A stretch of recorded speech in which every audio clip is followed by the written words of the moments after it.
కడతామని చెప్తున్నా. అట్లాగే మీకు ఈ ఇళ్ళు ఎవరు ఇస్తున్నారు? కేంద్రమే కదా. ఇల్లు ఇంటికి కావాల్సినటువంటి స్థలంకి కూడా 3 times డబ్బులు కేంద్ర ప్రభుత్వం బట్టినే కదా వాళ్ళు తినేసింది. 2 కోట్ల ఇల్లు అదనంగా ఇస్తారు. మళ్ళీ ఇదివరకు అది జగన్ అన్న అని చెప్పుకున్నారు, ఈసారి చంద్రన్న అని చెప్పుకుంటారని తెలియదు.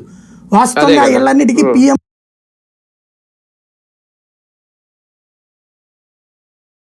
ఏవై పెట్టాలి, ప్రైమ్ మినిస్టర్ ఆవాస్ యోజన.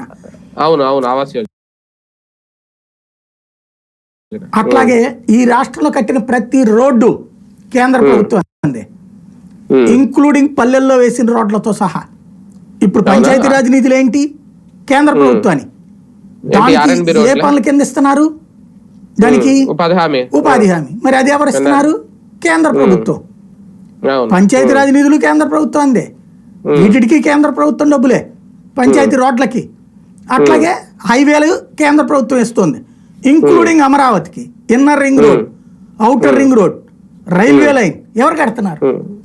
కేంద్రం. అట్లాగే సెజ్జులు ఎవరు? కేంద్రం నోటిఫై చేసేది.